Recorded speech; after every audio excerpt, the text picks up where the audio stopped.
শরীফ ওসমান হাদি তার উপর যে হত্যা চেষ্টাটা হলো সেটা নিয়ে নানা ধরনের কথা হচ্ছে। প্রথমত আমরা যেটা বলতে চাই, তার শারীরিক অবস্থাটা কেমন। তার শারীরিক অবস্থা গুরুতর, কোনো সন্দেহ নাই, মানে খুবই সেন্সিটিভ অবস্থায় উনি আছেন এবং ওনাকে নিয়ে অলরেডি সিঙ্গাপুর চিকিৎসার জন্য পাঠানো হয়েছে, উন্নত চিকিৎসার জন্য। এটা করে সরকার এক ধরনের দায় মোচনের চেষ্টা করেছে। তারা বোঝানোর চেষ্টা করেছে যে তারা তার সর্বোচ্চ চিকিৎসার ব্যবস্থা করছে। আমি নিজেও তা মনে করি, এটাই সবচেয়ে ভালো চিকিৎসার জন্য ওনাকে সিঙ্গাপুরে পাঠানো হয়েছে। ব্যয়বহুল চিকিৎসা নিশ্চয়ই এটা সরকার বহন করবেন, সরকারের বহন করা উচিত। কারণ এই ঘটনার দায় আমি কিন্তু প্রথমত সরকারকে দেব। সরকার কেন অস্ত্র উদ্ধার করতে পারলো না, সরকার কেন সন্ত্রাসীদের দমন করতে পারলো না, কিভাবে দমন করতে হবে এটা সরকার জানবে এবং সরকার সেটা জানবে বলেই তারা দায়িত্বটা নিয়েছে। কাজেই এটা দায় সরকারের, সরকার সেই দায় মোচনের চেষ্টা করছে বলে আমি মনে করি। এটা একদিক দিয়ে ভালো। কিন্তু দ্বিতীয় প্রশ্ন হলো আমার, যে হত্যাকারী হিসেবে যাকে দেখানো হচ্ছে সিসিটিভিতে তাকে এখনো ধরা সম্ভব হয় নাই। এটা আমার জন্য একটু হতাশাব্যঞ্জক। দুদিন আগেও আমি বলেছিলাম, আমি আশা করেছিলাম যে আমাদের পুলিশ বাহিনীর যে তৎপরতার কথা আমরা জানি, তারা হয়তো এটা দ্রুতই ধরে ফেলতে পারবে। সেই সঙ্গে আমি একটি ছোট্ট সন্দেহ পোষণ করেছিলাম। সেই সন্দেহটা পোষণ হলো যে যদি পুলিশ বাহিনীকে স্বাধীনভাবে কাজ করতে দেওয়া হয় তাহলে তারা পারবে। এটা বলার মাধ্যমে আমি অনেক কিছু আসলে বোঝাতে চেয়েছিলাম। আমার ধারণা আপনারা সবাই সেটা বুঝেছেন। যতই দিন যাচ্ছে আমার কাছে ওই বিষয়গুলো যেন স্পষ্ট হয়ে ধরা দিচ্ছে। আমি একটা কথা বলি, দেখুন, যিনি হত্যাটা করেছেন অথবা করিয়েছেন তারা তো জানেন যে এই হত্যা তো নয়, হত্যা প্রচেষ্টা, যিনি গুলি করিয়েছেন তারা কি জানেন না এর পরিণতি কি হতে পারে, ধরা পড়লে কি হতে পারে? ধরা যাক, যদি ওই হত্যা প্রচেষ্টাকারী গুলি যে করেছিল, গুলি বর্ষণকারীকে যদি ধরা যায়, নিশ্চয়ই জানা যাবে তাকে কে পাঠিয়েছে এই কাজটা করার জন্য, জানা যাবে। কাজে এটা তো রিস্কি ব্যাপার। এত বড় একটা রিস্ক তারা নিলেন কেন? দেখুন, এটা কিন্তু আম জনতার উপর হত্যার প্রচেষ্টা হচ্ছে না, এটা এমন একজন ক্যারেক্টারের উপর হচ্ছে যাকে আমার বিবেচনা, আমি তো আগেও বলেছি যে জুলাই আন্দোলনে যারা সামনের মুখ ছিল, সেই মুখদের মধ্যে আমার কাছে ওসমান হাদিকে আমি সবচেয়ে বেশি অনেস্ট বলে মনে করেছি। করতাম, আগেও করতাম, এখনও করি। কিন্তু সেরকম একটা লোককে যখন কেউ হত্যা প্রচেষ্টা করে, তার উপর যখন গুলি চালায়, হত্যার জন্যই গুলি চালিয়েছিল, তারা ভাবেনি যে বেঁচে যাবে। যারা গুলি চালায় তাদের অনেকগুলি উদ্দেশ্য থাকে। কিন্তু অনেকে বলে না যে এক ঢিলে দুই পাখি, আমি তো বলি এখানে এক ঢিলে কয়েকটা পাখি শিকারের চেষ্টা করা হয়েছে। আমি ব্যাখ্যা করেছি কালকে, আরেকবার বলি। দেখুন, আপনারা মনে করতে পারবেন, প্রথমত এই হত্যা প্রচেষ্টাটাকে খুব সাদা চোখে, যাতে নাকি মানুষ মনে করে যে এর সঙ্গে বিএনপি জড়িত অথবা বিএনপির মির্জা আব্বাস জড়িত, এরকম যেন মনে করে, সেরকম একটা দৃশ্যকল্প তৈরির চেষ্টা করা হয়েছিল। আপনাদের মনে আছে যে তখন যখন লাইভটা হয়, সেখানে বারবার বলা হচ্ছিল যে ঢাকা ৮ আসনে প্রার্থী হওয়ার কারণে তার উপর হত্যা চেষ্টা চালানো হচ্ছে, তাকে গুলি করা হয়েছে, এটা কিন্তু বলা হয়েছিল। আমরা দেখেছি মির্জা আব্বাস যখন তাকে দেখতে গিয়েছেন তখন তাকে কিভাবে অপদস্থ করা হয়েছে এবং ওটার মাধ্যমে বলার চেষ্টা করা হয়েছে যে তুমি গুলি করিয়েছো, আবার তুমি কেন আসলা।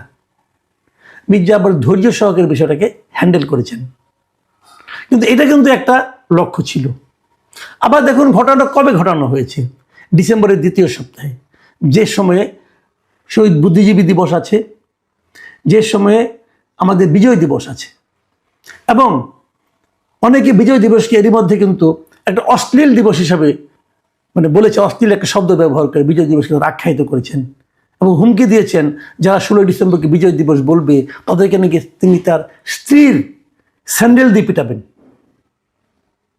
এজন্য হুমকি কিন্তু হয়েছে। এবং উনি আবার বিশেষ দলের সঙ্গে জড়িত বলেও আমরা জানি, আমরা দেখেছি বিভিন্ন সময় উনি তাদেরকে ফোন করেন, আপ্যায়ন করেন, অনেক কিছু করেন। বিষয়গুলো খেয়াল করেন আপনারা। এর মধ্যে আবার আমরা কি দেখলাম, আরও কটা ঘটনা ঘটলো। 14ই ডিসেম্বর যখন নাকি বুদ্ধিজীবী হত্যা দিবস হলো, তখন আমরা দেখলাম একটা বিশ্ববিদ্যালয়, একটা পাবলিক বিশ্ববিদ্যালয়ের প্রভিসি বলছেন যে ওই দিন নাকি ভারতীয়রা বুদ্ধিজীবীদেরকে মেরেছে, রাজাকার আলবদররা মারেনি, পাকিস্তানিরা মারেনি।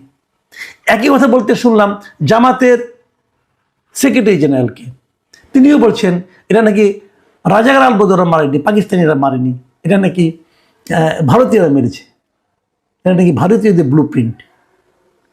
হতে পারে, প্রমাণ সাপেক্ষে তা আপনি প্রমাণ করবেন। কিন্তু আমরা এরই মধ্যে জানি, গত এত বছর ধরে আমরা জানি যে এই বুদ্ধিজীবীদের যারা হত্যা করেছিল, যারা বাইরে থেকে ডেকে নিয়ে গিয়েছিল, তাদের অনেকেই কিন্তু ওই ফ্যামিলির লোকজনের কাছে পরিচিত ছিলেন এবং ওই ফ্যামিলির লোকের উপরে সাক্ষ্য দিয়েছিলেন যে ওরা ওরা ওরা ওরা এদেরকে ডেকে নিয়ে গিয়েছিল। তাদের সেখানে আমরা দেখেছি তারা কারা, তাদের পরিচয় আমরা জানি। তাদের মধ্যে কেউ ভারতীয় ছিল বলে আমরা কিন্তু জানি না। আর ভারতীয় একটা গণহত্যা করলো রায়ের বাজারে, আর্মি তখন এই দেশে আছে, এটা কতটা কি সম্ভব? এটা কিন্তু যেহেতু উনি বলেছেন, আমি আমি আমি জামাতের সেক্রেটারি জেনারেলকে আমি অবশ্যই গুরুত্ব দেবো, উনি একজন গুরুত্বপূর্ণ ব্যক্তি। উনি যখন বলেছেন, নিশ্চয়ই আমি ওনার কাছ থেকে আশা করব আপনি কিছু তথ্য প্রমাণ আমাদেরকে দিবেন। আজগুবি কথা বলবেন না, তথ্য প্রমাণ দিবেন। আমার তথ্য প্রমাণ ওদের কাছ থেকে প্রত্যাশা করবো খুব শিগগিরই। আর ওই প্রভিসি সাহেব ওনার কাছ থেকেও আশা করব উনিও দিবেন। কারণ আমার কথা হলো কি, আপনারা এমন একটা প্রসঙ্গ নিয়ে কথা বলছেন যে প্রসঙ্গটা ইতিহাসে প্রতিষ্ঠিত। অনেকে বলে থাকে এটা নাকি আওয়ামী ইতিহাস। হ্যাঁ, হতে পারে আওয়ামী ইতিহাস। আসলে বিশ্লেষণ করি, আওয়ামী ইতিহাসের সঙ্গে বিরোধ অনেকের তৈরি হতেই পারে, আমার কোনো আপত্তি নাই। প্রকৃত ইতিহাসটা আমাদের জানা দরকার। আমরা এখন একটা জামাতি ইতিহাস পেলাম, সেই জামাতি ইতিহাস আওয়ামী ইতিহাস নিয়ে আমাদের যারা নাকি ইতিহাসবেত্তা যারা আছেন তারা বসুন, কথা বলুন, বিশ্লেষণ করুন।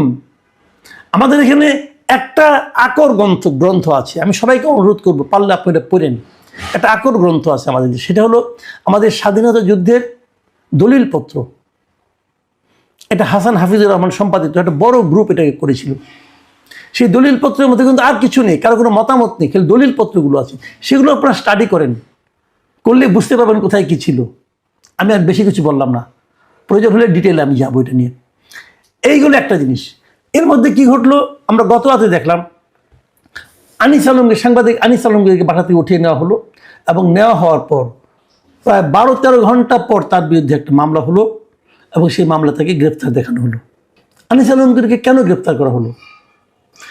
আমি এটাও শুনেছি যে হাদির পরিবারকে নাকি বলা হয়েছে যে তাদের ওই মামলায় আনিস আলমগীরকে নাম ঢোকাতে। এমন কথা আমি শুনেছি, সত্য মিথ্যা আমি বলতে পারবো না, বাট আপনারা খোঁজ নিয়ে দেখতে পারেন। এ ধরনের আওয়াজ উঠেছে। অনেকে বলতে শুনেছি যে কালচারাল ফ্যাসিস্ট, এরা নাকি কালচারাল ফ্যাসিস্ট।